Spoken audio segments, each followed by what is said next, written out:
Chères Saint-Loises et chers Saint-Lois, ainsi que passionnés de patrimoine, bonjour. Je vais vous évoquer l'architecture, les détails architecturaux et tout ce que l'on peut trouver sur un monument tel que Notre-Dame de Saint-Lô. Nous allons tout d'abord évoquer la tour sud, seule tour qui a été sauvée en 1944. Donc le portail de la tour sud est sous le vocable de Saint-Jean. Donc ce portail sous le vocable de Saint-Jean avait donc ce tympan qui évoquait ce saint. Donc on reconnaît en haut du tympan une personne décédée, vraisemblablement Jean, qui serait décédé à Éphèse, en actuelle Turquie, mais une autre version situe son décès à Rome. Et d'ailleurs à Rome, il aurait été ébouillanté. Et on retrouve sur ce tympan, en partie gauche, une sorte de marmite, on voit les flammes, donc vraisemblablement quand il a été sculpté, les personnes qui l'ont sculpté ont pensé que c'était le décès à Rome sûrement qui était prémonitoire au décès d'Éphèse, où il serait décédé à 104 ans à Éphèse, qui paraît quand même tard pour l'époque. Nous avons au-dessus donc les voussures, il y a 3 rangées, alors bien sûr c'est très abîmé, ça a été abîmé par les Huguenots, puis il y a l'érosion de la pierre et du temps, on retrouve quelques éléments, des personnages ailés, là on retrouve une autre femme enfermée dans une tour et quelques éléments, mais c'est très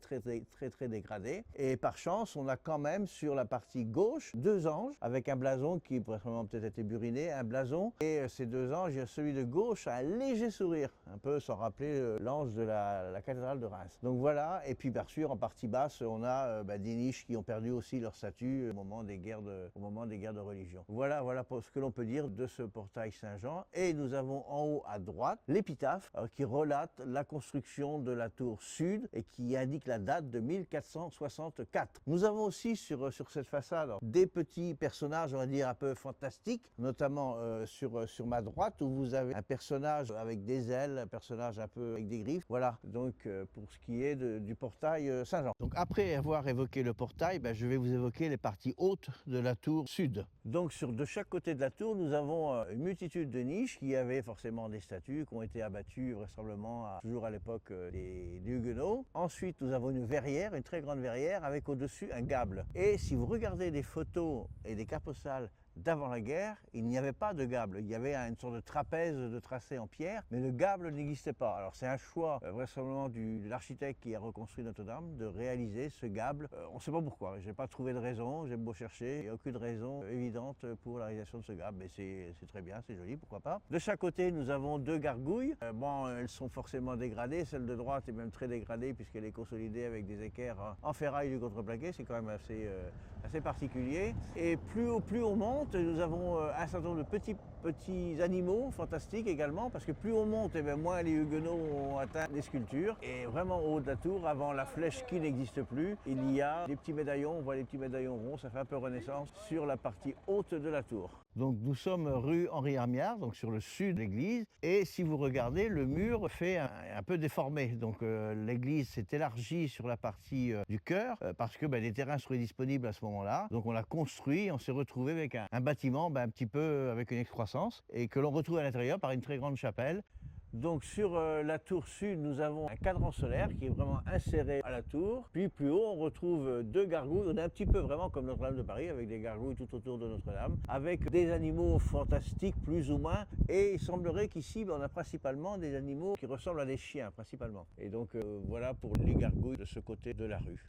Donc un petit portail où il y avait aussi des statues, donc une très grande statue visiblement, et 2 petites de chaque côté qui ont disparu aussi à l'époque des Huguenots. Et on retrouve également des gargouilles extrêmement intéressantes de ce côté, avec une gargouille avec un personnage, un échevin visiblement, quelqu'un qui est en train de rédiger, qui est très bien conservé. Et à côté, tout simplement, c'est la claque, c'est-à-dire que la dame donne une claque à son mari. Alors on ne sait pas pourquoi, on ne sait pas ce qu'a fait le mari, mais il a pris une claque, donc c'est assez amusant. Voilà. Une petite ouverture verticale dans l'église Notre-Dame avec 2 petits animaux. À gauche, on aurait un chien et à droite, un animal un peu fantastique. Et c'est quand même assez particulier de retrouver le thème du chien à plusieurs endroits sur Notre-Dame. Juste derrière moi, vous avez un mur qui, semble-t-il, serait plus ancien que Notre-Dame, puisqu'il daterait de l'époque de l'église Sainte-Marie du Château. Et c'est un mur qui reste d'un bâtiment, puisqu'il y avait des fenêtres. Et c'est assez particulier d'avoir pu conserver ce morceau, on va dire, de mur pour l'histoire. Derrière moi, il y a une tour qui est une tour d'escalier. Et en fait, elle était accolée à l'église Sainte-Marie du Château, donc qui est très ancienne. Alors bien sûr, elle a été restaurée après la guerre, mais c'est quand même aussi un élément patrimonial intéressant pour notre ville.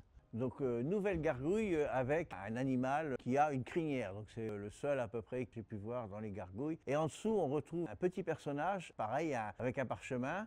Mais cette fois-ci, c'est une femme. De l'autre côté, on avait un homme. Là, cette fois-ci, c'est une femme. Et ce qui est particulier aussi, c'est que plusieurs culots, les personnages ont les pieds nus. C'est assez surprenant, mais c'est comme ça. Voilà. Donc autre culot de gargouille. Là, c'est une famille où on a le mari, l'épouse et un enfant dans les bras de chaque côté. Donc pareil, un culot qui n'a pas été abîmé, dû vraisemblablement à sa hauteur. Alors, élément emblématique de Notre-Dame de Saint-Lô, c'est sa chaire extérieure. Il y en a très peu en France, on peut en citer une à Nantes, à Vitré, à Guérande également et d'autres endroits. Et c'est une chaire qui donnait sur la cour du château, où le prêtre ou le baron annonçait ce qu'il avait à prédire et à dire. Voilà, donc elle est extrêmement belle, sculptée, malheureusement très mal entretenue, puisqu'il y a une gargouille qui d'ailleurs a été sciée, qui comme on dit dégueule dessus, donc il n'arrange pas la situation. Il faudra sûrement revoir un jour ce cas, mais c'est vraiment un élément patrimonial indéniable et important de notre ville. Donc parmi les culots, le plus amusant que je vais vous faire découvrir maintenant et qui est intéressant, c'est la fessée. Donc on a le mari, donc l'inverse de l'autre côté, le mari qui donne la fessée à son épouse. Donc